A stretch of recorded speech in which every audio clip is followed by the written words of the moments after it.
여전히 미국 경제는 침체 초입에 들어간 것 같다라는 의견에 변함이 없습니다.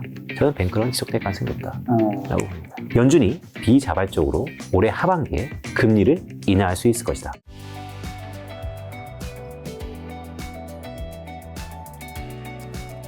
벌써 벚꽃이 네. 진 4월입니다. 아, 벚꽃 구경하셨나요? 동네만 구경했어요. 아, 동네만? 네, 멀리 갈 시간은 없었고요. 네, 좋은 데 사시니까 벚꽃 좋았습니다. 자, 오늘 준비한 주제는 보니까 네.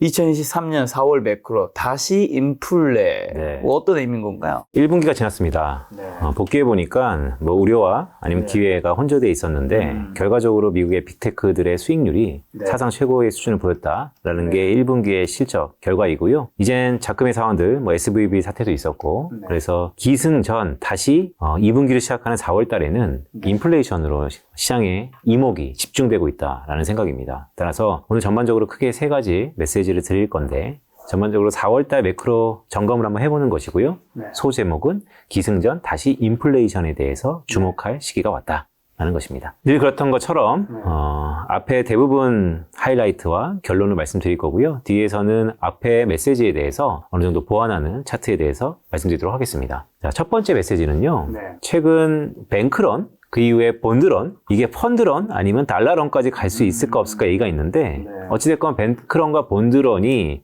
한 3월 달에 금융시장을 강타했습니다. 그렇죠. 네, 리스크 요인이었죠. 그런데 이것을 평가하는 데 있어서 네. 미국 정부와 미국 연준은 무슨 얘기를 하고 있느냐? 네. 이거 봉합됐다. 네, 봉합됐다고 얘기하고 있어요. 그러면 미국의 정부라든지 재무부라든지 아니면 미국 연준의 얘기를 믿으려면 과연 우리가 데이터로 확인해야 되잖아요. 그렇죠.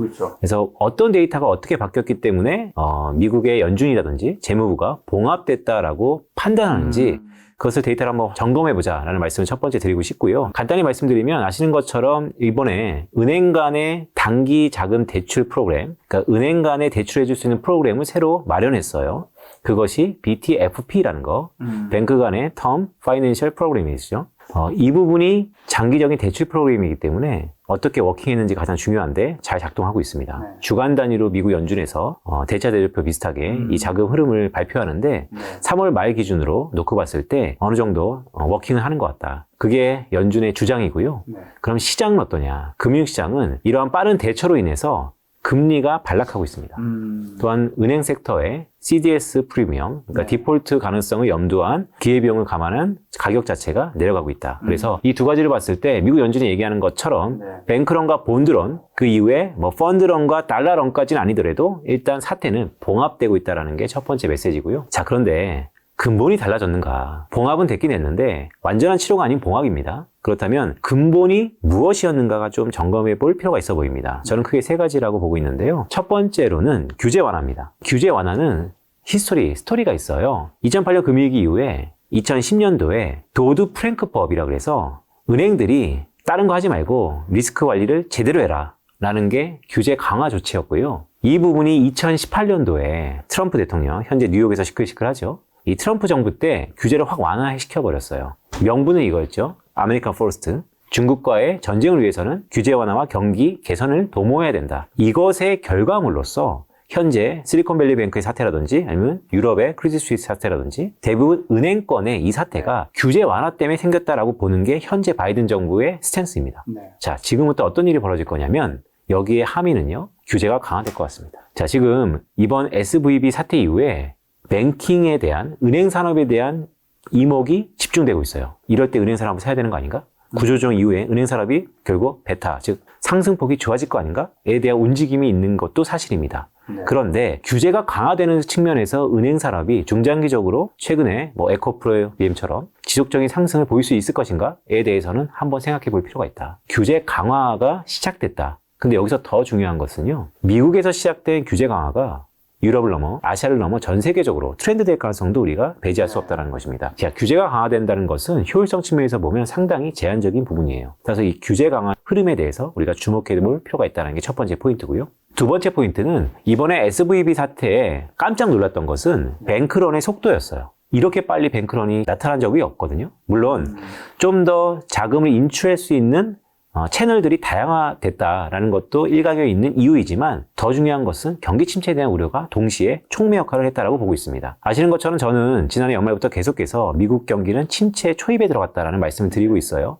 침체 초입에 나타났던 자산 가격의 버블, 지금도 그럴 가능성이 있다라고 조심스럽게 말씀드리고 있습니다. 네. 그런 의미에서 보면 자, 경기 침체의 신호를 오늘 전반적으로 경제 지표를 통해서 점검해 볼 필요가 있다는 의미에서 갖고 왔습니다. 네. 미국의 소비 심리 데이터, 월 초에 발표됐던 ISM 서비스업과 제조업 지수, 그다음에 주택시장 과연 어떤가? 더 나가서 제가 맨날 얘기 드렸던 매크로 레진 모형, 국면 판단에 있어서 OECD 미국 경기 선행 지수가 공교롭게 어제 날짜로 업데이트가 됐거든요. 3월달 업데이트된 거, 따끈따끈한 거 업데이트 해왔는데, 자, 어떤지 그 부분에 대해서 말씀드릴 건데, 결론적으로 말씀드리면 여전히 미국 경제는 침체 초입에 들어간 것 같다라는 의견에 변함이 없습니다. 세 번째가 중요합니다.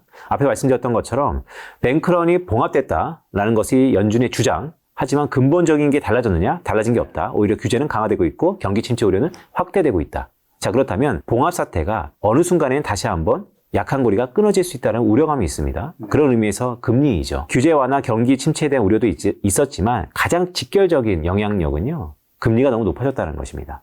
따라서 이 금리의 향방을 결정하는 인플레이션의 향방이 매우 중요한데 공교롭게도 4월 둘째 주에 미국의 3월달 소비자 물가 상승률이 발표되죠. 네, 초미의 관심사입니다. 그래서 이 부분을 어떻게 볼까가 또 관심사인데요. 이 고금리는요. 크게 세 가지로 나눠볼 수 있어요. 첫 번째 화면에 보시는 것처럼 인플레이션의 향방인데요. 이제는 인플레이션이 좀 더 좁혀지는 것 같습니다.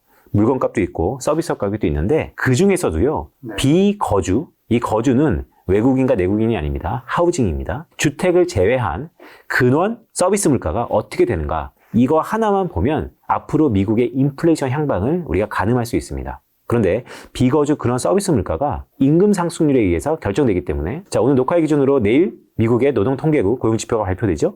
조심스럽게 말씀드리면 좀 부진할 것 같습니다. 왜냐하면 어저께 발표된 미국의 ADP 민간 고용이 부진했거든요. 따라서 임금 상승률이 어떻게 빨리 둔화되는가? 작년 3월 달부터 나타났던 금리 인상에 대한 이 효과가 지금 고용시장에 이제 나타나고 있다는 평가가 많습니다. 그런 의미에서 인플레이션은 피크아웃 되는데 그 속도가 어떻게 될지 다음 주에 발표되는 근원 서비스 물가를 통해서 알아보자라는 게 첫 번째 포인트. 자, 두 번째 포인트는요. 연준의 피버팅 조건입니다. 제가 김작가 TV에 오면서 계속해서 줄기차게 딱 하나표를 계속해서 보여드리고 있어요. 연준의 피버팅 조건이 있습니다. 이게 연준의 필요 조건인데요. 그러니까 충분 조건은 아닙니다. 필요 조건인데 꼭 이게 된다 그래서 연준이 반드시 피버팅하는 건 아닌데요. 피버팅하려면 이 부분이 반드시 들어갔습니다. 라는 표입니다. 보시면 실질금리가 플러스일 때 연준은 통화정책 스탠스를 바꿨다는 거예요. 실질금리라는 건 간단히 얘기해서 미국의 기준금리에서 인플레이션을 제거한 겁니다. 기준금리가 현재 상단이 5%죠. 그러면 물가가 5%보다 낮게 나오는지 높게 나오는지에 따라서 이 조건이 되는데 제가 인플레이션을 판단할 때 두 가지를 보고 있습니다. 하나는 PC, 또 하나는 CPI입니다. 네. PC, CPI 중에 헤드라인을 볼 것이냐 아니면 농산물과 석유를 제외한 근원, 핵심 PC와 CPI를 볼 것이냐 저는 핵심, 근원 CPI와 PC를 보는데요. 근원 PC는요. 이미 피버팅 조건이 형성됐어요. 실질금리가 플러스거든요. 근데 CPI만, 근원 CPI만 여전히 마이너스입니다. 이 부분이 플러스로 전환된다면 아무래도 연준의 피버팅 조건이 좀 더 가시화될 것이다 라고 보고 있어서 가장 중요한, 그러니까 다음 주에 나오는 3월 CPI를 주목해야 된다는 말씀 드리고요. 세 번째로는 미스터 마켓은 무슨 얘기합니까? 금리 인하할 거야 라는 기대가 형성되고 있습니다. 제가 지난해 연말에 처음 얘기할 때만 하더라도 금리 인하는 없을 거다라는 게 대부분 컨센서스였는데 지금은 금리 인하를 이미 시장에 반영하고 있어요. 오늘 월초가 돼서 저 문자한테도 좋은 소식 하나 왔습니다. 뭐요? 대출 금리가 하락했다는 거. 자, 그만큼 반영되고 있다는 것이죠. 우리 피부적으로 와닿고 있습니다. 자, 그런데 연준은 여전히 얘기하고 있습니다. 금리를 인하할 건데 연준도 금리 인하한다고 하고 있습니다. 근데 언제 인하하냐면 내년에 한다고 하고 있어요. 올해는 아니다. 맞습니다. 그렇다면 금융시장이 잘못된 것인가? 연준이 잘못된 것인가? 둘 중에 하나는 분명히 부러지게 돼 있는데 그게 상반기 내에 판가름날 가능성이 높고 저는 6월 FOMC 안에는 이 부분이 상당히 극과 극을 보고 있기 때문에 괴리가 커질 거다. 그래서 상반기 특히 2분기가 분수령이다라고 말씀드렸고 최근에 변수가 하나 생겼죠. 오펙 플러스의 감산 이슈. 오펙이 감산한다는 것은 최근에 국제유가가 다시 배럴당 80달러를 넘고 있습니다. 80달러를. 자, 그렇다면 이게 연준 편에 쓸지 아니면 이렇게 유가가 다시 높아져서 경기가 빨리 침체되어 연준이 기부업할지 어쨌든 초미의 관심사인데 저는 조심스럽게 말씀드리면 연준이 비자발적으로 올해 하반기에 금리를 인하할 수 있을 것이다. 비자발적이라는 이유는 금리 인하하는데 가정이 있는데 그거는 경기 침체가 실물 경제가 침체에 들어간다라는 말씀을 드립니다. 그래서 전반적으로 보면 사태가 봉합된 것처럼 보이지만 근본이 달라진 건 없다.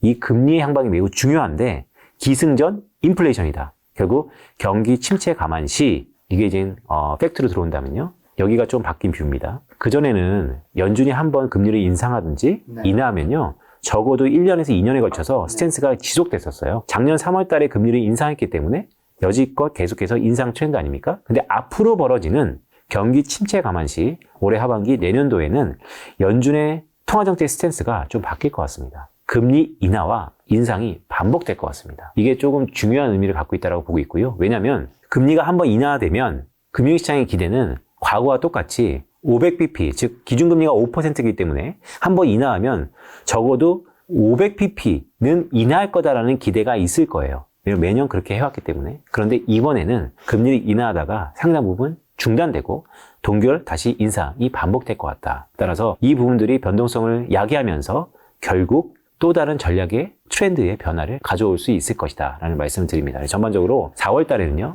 기승전 인플레이션을 보자. 특히 중순에 발표되는 미국의 CPI 3월 달 주목하자라는 말씀을 드리면서 뒤에 몇 가지 표를 보도록 하겠습니다. 이 첫 번째는요, 보시는 것처럼 제가 좀 준비해 왔어요. 자, 연준이 신규 대출 프로그램이 맨 오른쪽에 있는 BTFP라는 겁니다. 은행 간 단기 자금 공급 프로그램이에요.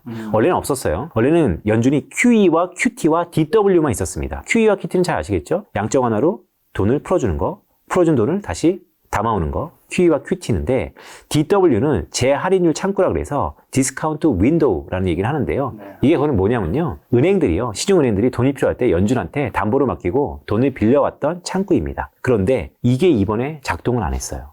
이 부분을 자세히 한번 보셔야 돼요. 왜 작동을 안 했는지 그 이유에 대해서 알아야지 앞으로 반복되는 이런 특별 프로그램이 계속해서 나올 텐데 과연 연준이 노리는 게 무엇인가를 우리가 파악해야 됩니다. 결론적으로 말씀드리면 연준이 노리는 건요. 시간입니다. 시간을 버는 거예요. 자, DW는 뭐였냐면 표에 보시는 것처럼 타깃은 중소은행이었습니다. 그리고 최대 대출을 해주는데 단기 대출이에요. 3개월마다 한 번씩 롤오버를 할 수 있는 대출 프로그램입니다. 그리고 가장 큰 문제는 담보물을 시장 가격으로 평가한다는 거예요. 자, 지금 무슨 일이 벌어졌었냐면 3월 달에 중소은행들이 무너졌는데 담보 가치가 절반으로 줄어든 거예요. 금리 인상으로 인해서. 돈이 100억이 필요한데 담보 가치는 과거에는 100억이었는데 은행에 가져가면 중앙에 가져가면 50억밖에 빌려주지 않았다는 것이죠. 더구나 안정성 있게 유동성이 많이 필요한데 이것을 3개월마다 롤오버 할 수 있다라는 부담감이 있었다는 것이죠. 자, 이러다 보니까 재할인율 창구에 대해서 재기능을 못했다. 연준은 이번에 딱 하나입니다. BTFP는 뭐가 다르냐? 담보물을 액면가로 예전에 사준 가격으로 그대로 해줄게. 플러스 3개월짜리가 아니고 중소은행들 계속해서 뱅크런에 대한 우려가 있잖아. 이제는 장기 1년짜리 대출해줄게. 3개월과 1년은 돈을 빌리는 입장에서는 상당 부분 런웨이가 증가한다는 것이죠. 따라서 이런 부분들이 이번에 제대로 워킹했다라는 게 가장 연준의 주장이고 그럼 다음 페이지 보시는 것처럼 그 연준의 주장을 우리는 직접 데이터로 확인해 볼 필요성이 있습니다. 왼쪽 차트에 보시면요. 이게 파란색은 연준의 총 자산이고요. 주황색이 이 DW입니다. 재할인율 창구. 이번에 엄청나게 늘어났죠. SVB 사태처럼 중소은행들이 갑자기 자금이 부족해서 엄청나게 빌렸다는 겁니다. 그렇게 빌림에도 불구하고 뱅크런을 막지 못했다는 거예요. 이것도 자금이 안 돈다. 그래서 오른쪽 표를 보시면 이게 FRB, 즉 미국의 중앙은행에 가면 대차대조표가 있는데요. H41이라는 알파벳과 숫자의 혼용입니다. 4-1의 대차대조표입니다. 쭉 나오는데 주마다 나와요. 제가 빨간색 칠한 이 세 가지만 보시면 됩니다. 이 세 가지는 앞으로도 매주 공짜로 발표되니까 꼭 보셨으면 좋겠다라는 말씀 드립니다. 왜 봐야 되는지 이거를 보면요. 연준의 얘기처럼 SVB 사태가 봉합됐는지 아니면 연준이 뭔가 놓치고 있는지를 파악할 수 있기 때문입니다. 자, 맨 오른쪽에 보시면 2023년 3월 8일 날이에요. 3월 8일 날 아직 SVB 사태가 벌어지기 바로 직전입니다. 첫 번째 재할인율 창구는 여전히 당시 돈이 조금은 빌려가고 있었죠. 한 이 정도 순간이었을 겁니다. 그런데 이때만 하더라도 BTFP, 그 다음에 보험은행에서의 보증금액이 없어요. 새로운 창구 프로그램이 나타나기 전입니다. 자, 저 사이에 첫 번째와 두 번째 주 들어가는 그 사이에 SVB 사태가 터졌죠. 그래서 BTFP라는 게 새로 생겼습니다. 바로 3월 22일 날 보면 이렇게 은행들이 BTFP를 통해서 돈을 빌려가고 있었죠. 이때까지만 하더라도 이 BTFP라는 프로그램이 제대로 워킹 되는지 아닌지 판단이 모호했어요. 이전에 비교 잣대가 없으니까. 그런데 지난주에 최근에 발표했던 3월 29일 자료 한번 보시죠. 2배가 늘었죠. BTFP가 거의 2배 이상 워킹하고 있습니다. 그런데 자 이러면 어떤 얘기죠? 연준이 뭔가 새로운 대출 프로그램을 줬는데 중소은행들이 대출을 받아갔구나. 그럼 뭔가 아직은 불안한 거 아니야? 그런데 그 앞에 재할인율 창구라는 프라이머리 크레딧 한번 보세요. 이게 DW인데 지난주에 비해서 줄어들었습니다. 전반적으로 이제 사람들이 불안해서 중소은행이 불안해서 중앙은행이 연준한테 돈을 빌렸던 대출 규모가 줄어들고 있구나. 그리고 새로운 프로그램이 늘고 있구나. 이거는 시간을 1년 동안 번 건데 봉합됐구나. 연준의 얘기처럼 실제 연준 내부에서 자금이 나가고 들어온 것을 모니터링하니까 우리가 파악할 수 있는 것이죠. 자, 지금까지는 연준의 주장입니다. 자, 그러면 금융시장의 판단이 매우 중요하겠죠. 다음 페이지 보시면 금리와 CDS가 반락하고 있습니다. 이제 금융시장도 봉합이 됐다고 생각하는구나. 결국 금리가 천정부지로 솟았던 게 피크아웃하고 있고 CDS 프리미엄이 다시 한번 반락하고 있고 여전히 높은 수준이 하지만 자 그렇다면 연준의 얘기처럼 자금의 뱅크런 사태는 일단 봉합된 것 같다라고 보고 있습니다. 자 다음 페이지 보시면 제가 어떤 얘기 했죠? 자 봉합은 된 것 같은데요. 근본적인 원인이 바뀌었는지를 한번 볼 필요가 있습니다. 규제가 강화될 것이다 라고 말씀드렸어요. 맨 왼쪽에 있는 표는 도드-프랭크법 2010년도에 이제 상업은행들이 최근에 SVB 사태는 자산과 부채의 미스매치, 듀레이션의 미스매치 사태입니다. 그러니까 들어올 돈과 나갈 돈의 미스매치로 인해서 결국 자산 가치의 하락이 나왔고 그것을 보충하는 가운데서 뱅크런이 났다는 거죠. 예전과처럼 2010년처럼 자산 500억 달러 이상의 은행들이 매년 스트레스 테스트라는 게 뭐냐면 최악의 상황을 가정해 넣었을 때 중앙은행과 기관들의 모의 실험을 해본 거예요. 감사를 받는 거죠. 근데 이게 총 자산이 500억 달러 이상이면 다 받았어야 됩니다. 되게 타이트한 거죠. 2018년 들어서 트럼프가 이거 너무 타이트하다. 자산이 2,500억 이상으로 좀 늘려놔. 그러면 한 1,000억 정도 되었던 규모의 중소은행들은 과거에는 매년 스트레스 테스트를 받았어야 되는데 트럼프 때는 안 받았다는 거죠. 이번에 SVB 사태가 다 바로 그 안에 들어갔던 범주 아닙니까? 이번에 바이든이 뭐라고 나오냐면 자산은 한 1,000억 달러. 과거 도트 프랭크법은 너무나 타이트하고 트럼프는 너무나 완화시켰으니까 한 중간 정도로 자산 1,000억 달러 이상의 은행으로 확대시켰습니다. 자, 저는 이게 시작이라고 봅니다. 결국 자산 500억 달러로 갈 건데요. 단기적인 은행 섹터의 투자 전략이 나온 거죠. 저 범주 1,000억 달러에서 2,500달러 사이에 있는 그 사이에 있는 은행들이 아마 전략적인 평가에 노출될 것이다 라고 보고 있습니다. 자, 이 부분은 미국의 특히 뱅킹에 투자하시는 분들에 있어서 또 다른 미스매치 전략이다라는 말씀 드리고요. 자, 다음 페이지 보시면 두 번째는 제가 무슨 말씀 드렸죠? 경기가 문제였습니다. 근데 미국의 경제 지표를 분기 초입이다 보니까 제가 하나하나 좀 말씀드릴게요. 먼저 미국 그러면 소비 경제죠. 이제는 잘 아시는 것처럼 왼쪽 차트는 미시건 대학교에서 미국의 소비자 심리 지수를 트래킹하는 겁니다. 오른쪽은 컨퍼런스 보드라는 데서 미국의 소비자 심리 지수를 똑같이 트래킹하는 거고요. 근데 보시면 어떠세요? 좀 달라요. 미시건대 소비자 심리 지수는 어떤 얘기를 하고 있냐면 지금 미국의 소비 심리가 서프라임 때보다 더 낮다. 서프라임만큼 위축됐다 라고 평가하고 있어요. 그런데 컨퍼런스 보드는 뭐냐면요. 아니다. 코로나 때보다도 아니다. 괜찮아졌다라고 보고 있습니다. 도대체 뭐가 맞는 거지? 이 두 지수의 샘플링은요. 좀 달라요. 컨퍼런스 보드는 질문사항이 전부 이건 가게들한테 질문하는 거거든요. 질문사항이 고용지표를 중심으로 물어보는 겁니다. 근데 아시는 것처럼 미국의 고용사항이 지금 완전 고용 실업률을 보이고 있죠. 따라서 고용지표를 놓고 바라본 심리지수는 괜찮다예요.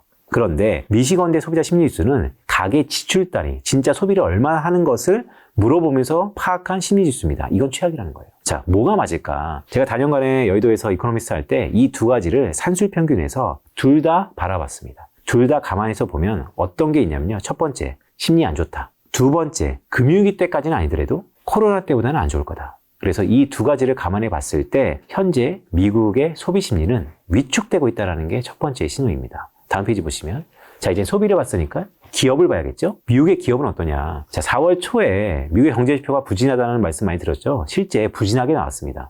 왼쪽은 ISM 제조업 지수, 미국의 17% 언저 전후의 비중을 차지하는 제조업 사이드의 심리입니다. 오른쪽은 서비스업 사이드의 심리입니다. 보시면 둘 다 한 발짝 뒤에서 보면 피크아웃 되고 있어요. 경기가 안 좋다는 거죠. 근데 제조업 지수는 기준선이 50 이하에 있습니다. 수축 국면이라는 거죠. 물건도 안 팔리고 가격을 올리면 더 안 팔리고 낮춰도 안 팔린다는 국면입니다. 자, 미국의 제조업 경기가 워낙 안 좋다는 거 첫 번째 시그널.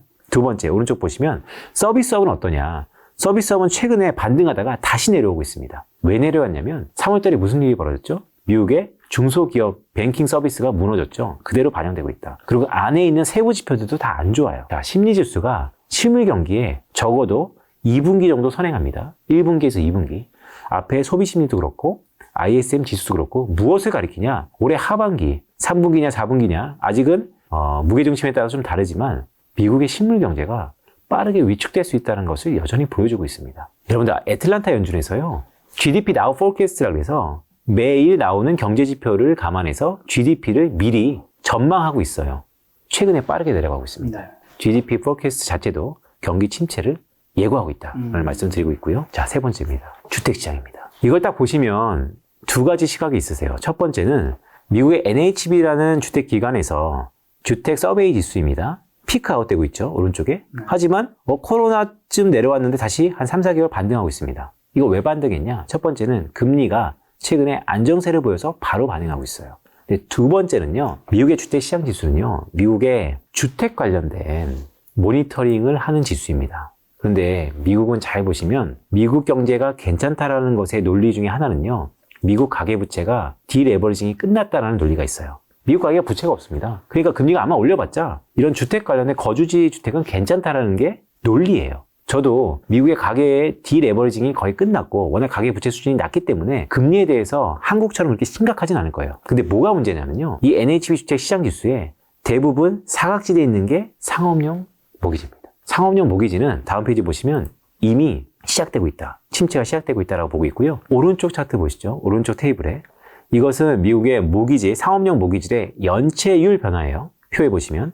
자, 상업용이 있고 주거용이 있고 사무용이 있습니다. 제가 빨간색 하이라이트를 쳤는데요. 2월 말 기준으로 사무용의 연체율이 한 3, 4개월 사이에 빠르게 증가하고 있습니다. 2.4% 정도 수준이 보였어요. 이게 어떤 수준이냐면, 자, 금융위기 때에 비해서는 현저히 낮아요. 금융위기 때는 보시면 다 10% 언저의 연체율이었습니다.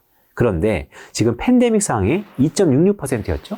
팬데믹 상황에 근접하고 있습니다. 더구나 최근 챗 GPT 열풍이 일어나잖아요. 네. 챗 GPT가 어떤 의미로 또 해석이 되냐면 재택근무를 강화시키고 실제 이런 스타트업이나 기업들이 사무 공간을 꾸릴 유인이 줄어들고 있어요.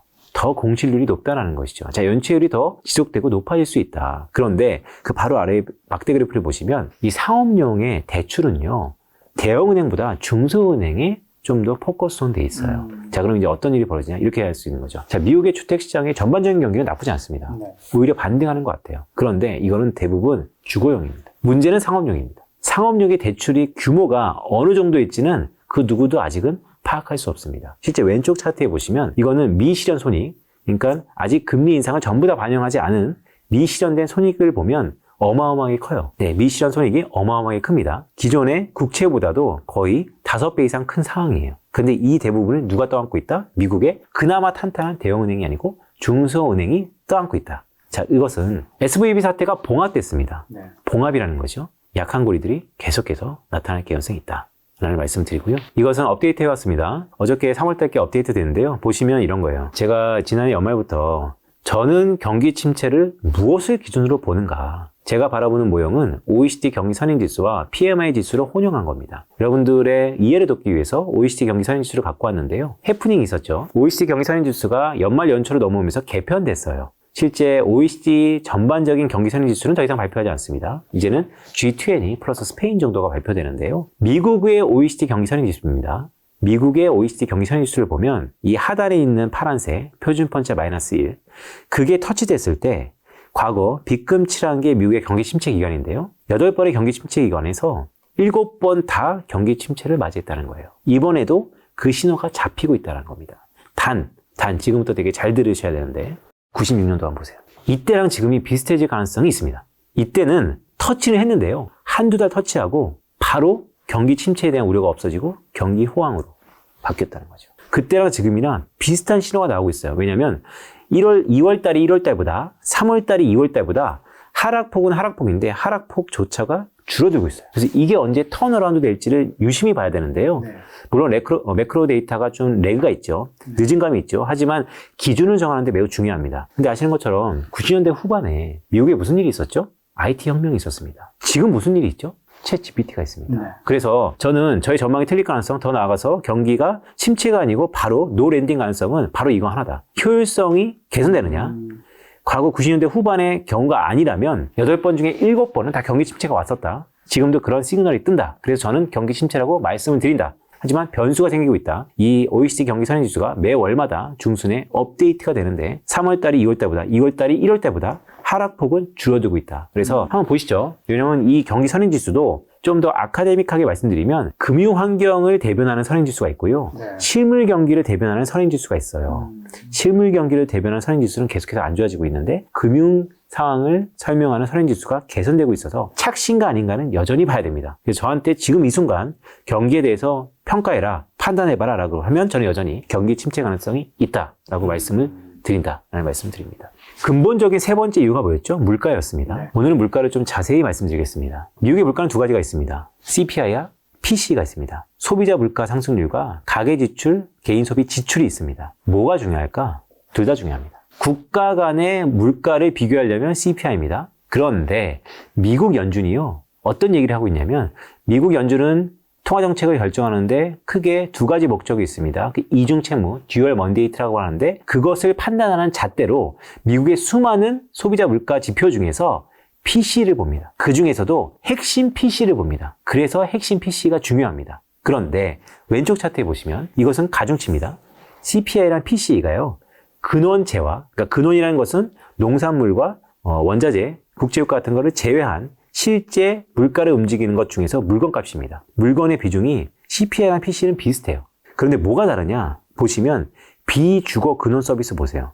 PC는 거의 절반 이상이 비주거 근원 서비스가 차지하고 있는데 CPI는 30%밖에 안 돼요. 근데 제가 모두에 무슨 말씀드렸죠? 앞으로 미국의 소비자 물가 상승률, 인플레이션 지표는요. 비주거 근원 서비스가 중요합니다. 다른 거는 다 피크아웃 쳤거든요. 지금의 유가가 약간의 변수지만 대부분 큰 얼개에서 피크아웃 쳤습니다. 그런데 비주거 근원 서비스가 계속해서 상승하고 있어요. 근데 이 상승하는 것이 PC의 상승을 이끌고 있다는 것이죠. 그래서 고용지표를 그래서 봐야 된다는 말씀드리고 오른쪽 차트는요. 이건 여러분들이 잘 못 보셨을 차트예요. 왜냐하면 대부분 물가를 브레이크다운 할 때 뭐 재화 부분, 서비스 부분, 주택 부분 이렇게 구분하지만 제가 말씀드린 것처럼 수요 부분, 공급 부분, 디맨드 푸시, 디맨드 풀, 서플라이 푸시 이런 공급 충격, 수요 견인으로 구분된 건 없습니다. 자, 수요단, 공급단 그리고 그 두 가지가 설명하지 못하는 모호한 부분 이렇게 세 가지로 구분해 봤는데요. 미국의 근원 PC 물가를 지금 이 상황에서 무엇이 이끌고 있냐를 보는 겁니다.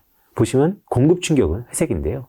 미국의 더 이상 물가는요. 특히 근원 PC는 공급단의 충격으로 물가가 더 이상 결정되지 않습니다. 이미 피크아웃 치고 있습니다. 그럼 뭐가 문제냐? 파란색입니다. 수요입니다. 따라서 이 부분을 연장선상에서 해석해 보면요. 미국은 경기 침체가 오지 않고서는 연준이 얘기하는 것처럼 금리 인하 없습니다. 이미 미국의 인플레이션은 수요 부분에서 견인하고 있습니다. 그러면 제가 말씀드린 것처럼 높은 기준금리의 효과, 더 나아가서 약한 고리들의 연장선상 저는 미국의 여전히 경기 침체가 소프트하다고 하지만 올해 3분기 말에서 4분기에도 시작될 거라고 보고 있기 때문에 그렇다면 연준은 물가도 피크아웃 되는 상황에서 스탠스를 바꿀 것이다 라고 다시 한번 말씀드립니다. 다음 페이지 보시면 자, 비주거 그런 서비스 물가 어떤 게 영향을 미치냐? 임금이었습니다. 그런데요, 좀 세분화 데이터죠. 아틀란타 연은에서, 그러니까 미국의 지역 연은이죠. 임금 상승률을 모니터링하는, 트래킹하는 지수가 있습니다. 일명 웨이지 트래커 지수입니다. 서비스업과 평균인 두 개로 제가 나눠봤는데요. 파란색이 서비스업입니다. 미국의 서비스업 임금이 어떠냐? 보시면 피크아웃 치고 있습니다. 자, 시작됐다. 미국의 근원 PC도 시차는 문제지만 피크아웃 되고 있다. 이런 가정을 갖고 한번 보자. 자, 높은 수준에서 어느 정도 지속된다는 것은 미국이 경기 침체 가능성이 높다. 경기 침체가 시작된다면 물가 때문에 동결할 거다. 그런데 PC도 피크아웃 되고 있다. 그래서 임금이 중요하다라는 말씀을 드립니다. 다음 페이지 보시면요. 자, 그래서 여전히 조건입니다. 자, 이 표는 제가 자세하게 한번 말씀드릴게요. 시기가 74년부터 현재까지 각각 미국의 기준금리 인상 시기이고요. 그 인상 시기 때 연방기금금리가 가장 높았던 맥스 레벨입니다. 일례로 74년 4월 달에는 기준금리 인상 시기 동안에 11%가 꼭지였고요. 그 뒤로 동결 아니면 인하했다는 겁니다. 80년 3월에는 16.5%였고요. 자, 그런데 이 기준금리가 현재 보면 3월달 기준으로, 3월말 기준으로 5%죠. 상단이죠. 인플레이션보다 높아질 때, 실질금리가 풀었을 때, 기준금리가 인플레이션보다 높아질 때 연준은 뭔가 바뀌었다라는 게 공식입니다. 근데 핵심 PC랑 핵심 CPI를 저는 들고 있습니다. 핵심 PC는요, 이미 풀었습니다. 근데 딱 하나 남았죠? 핵심 CPI를 보세요. 아직까지는 마이너스입니다. 자, 여기서 두 가지입니다. 기준금리가 더 오르던지 핵심 CPI가 낮아지던지 다음 주에 발표되는 미국의 3월달 CPI 중에 핵심 CPI가 근원 전년 동원 대비 증가율이 5.5%보다 얼마나 낮아지는지 한 번에 5%로 된다면 정말로 당장 지금이라도 연준이 피버팅할 조건이 마련된다라는 것이고 저는 미리 말씀드리면 5월달에 25bp 기준금리 인상을 끝으로 미국의 기준금리는 종료될 거라고 보고 있습니다. 그렇다면 제가 주목하는 건요. 이번에 발표하는 3월달 CPI의 전년 동월 대비 증가율이 근원 CPI가 5.25%를 넘을 것이냐 낮을 것이냐가 좀 중요해 보입니다. 3월달이냐 그게 4월달이냐 그래서 숫자까지 말씀드렸고요. 자, 한 번만 더 보시죠. 아까 왼쪽입니다. 동결 기간이 좀 중요합니다. 자, 지금부터 제가 주목하는 건데요. 74년도에는 3개월이었고요. 거의 동결 기간이 없은 적도 있고 쭉 보시면 90년대 와서 1년 이상 동결 기간이 지속되고 있습니다.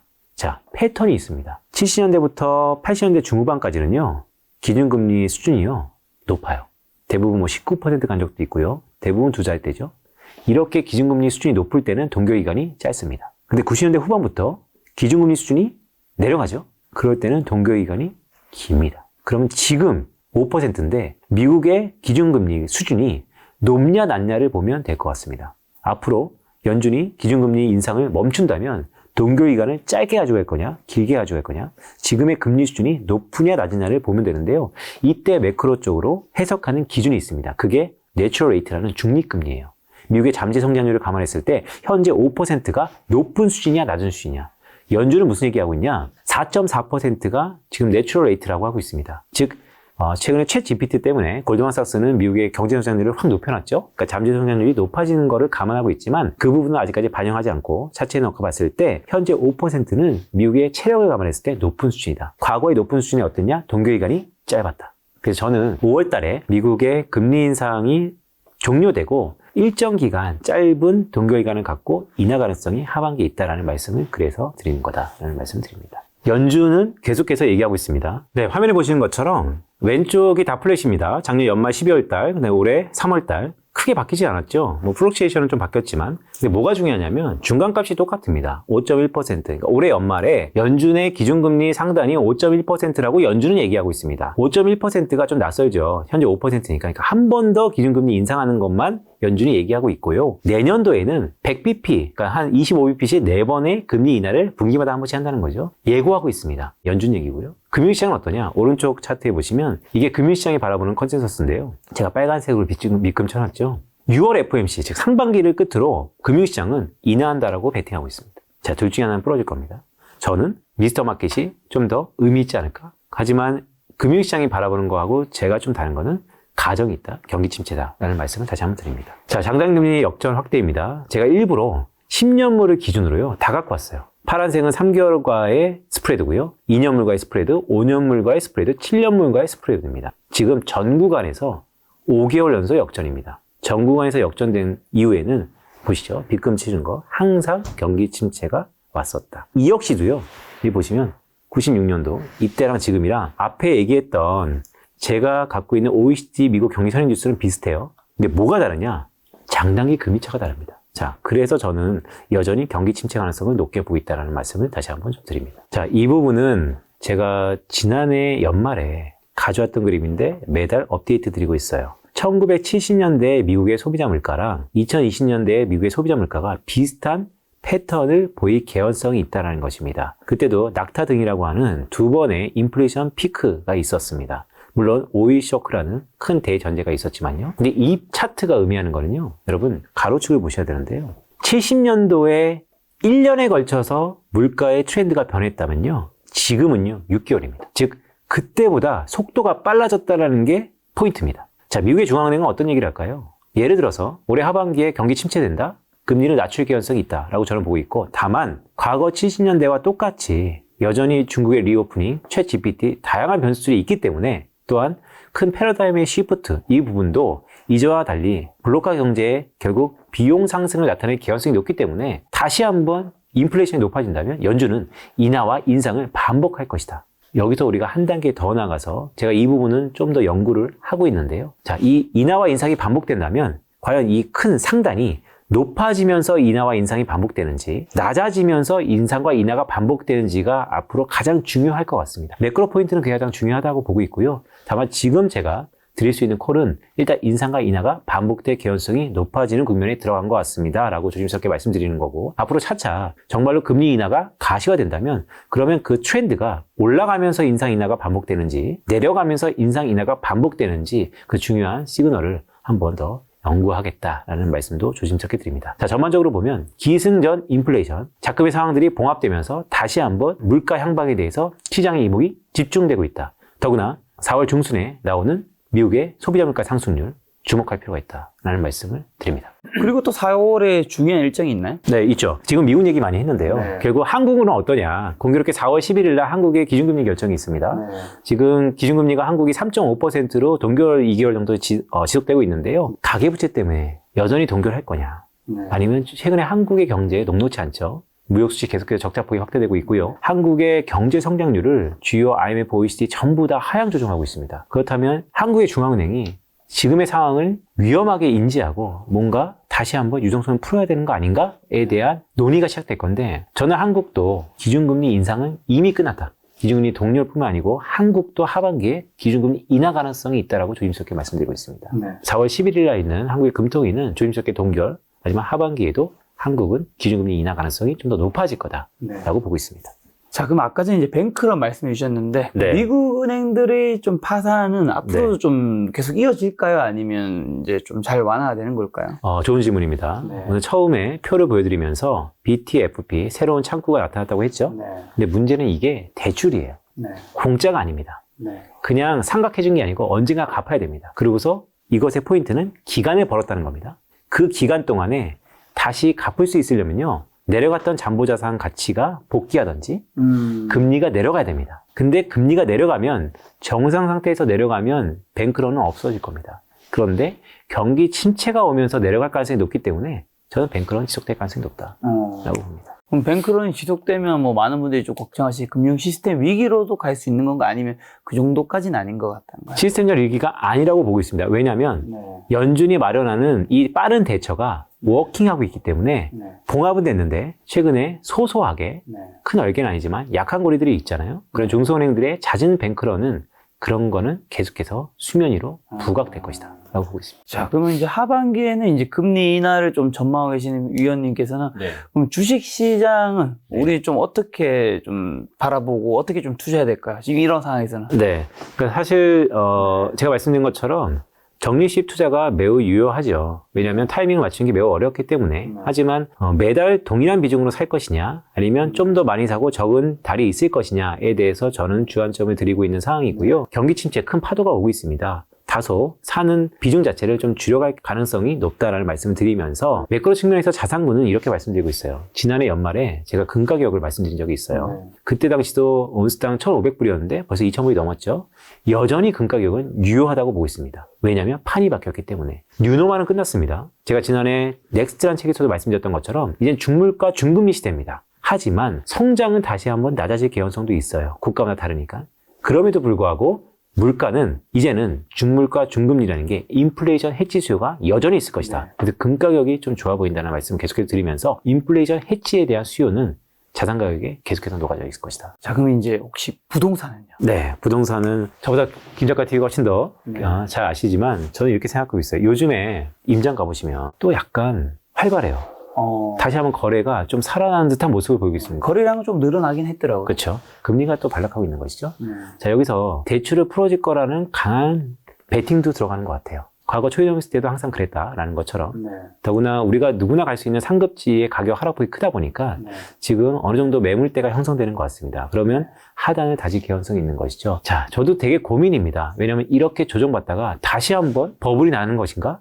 아니면 이번에는 한국의 가계부채가 너무나 뇌관이 건드릴 가능성이 있는데, 터질 가능성이 있는데, 더구나 미국의 상업용 부동산이 규제 강화로 이어질 개연성이 있는데, 자, 포인트는 하나입니다. 정부가 부동산 대출 정책 푼다면 지금 베팅을 하는 부동산 수요가 다시 한번 버블을 머금고 상승 가능성도 높아 보입니다. 하지만 정부가 규제를 완화할 수 있을까에 대한 여전히 의문이 있기 때문에, 저는 부동산 가격은 어느 정도 바닥은 다진다라는 의미도 있지만 그래도 여전히 하향 압력이 좀 높아지지 않을까라고 보고 있습니다. 그리고 아까 금은 여전히 유효하다고 말씀해 주신 걸 봐서는 네. 지금 아직 주식은 적극적으로 투자한 시기는 아니라고 보신 것 같네요. 그렇죠. 그러니까 포트폴리오 다변화 측면에서 일부 주식을 가져가는 것은 당연한 것이지만요. 네. 흔히 뭐 많은 부분을 주식에 오리엔트 하면서 네. 특히 어느 종목에 하나에 들어가는 것은 저는 여전히 그런 부분은 지양하고 있다라는 말씀을 드립니다. 알겠습니다. 위원님 또 뭐 4월에 좋은 소식 하나 있다면서요? 아, 네. 4월에요. 네. 네. 여전히 김작가 TV에서 항상 응원을 해주셔가지고 출간합니다.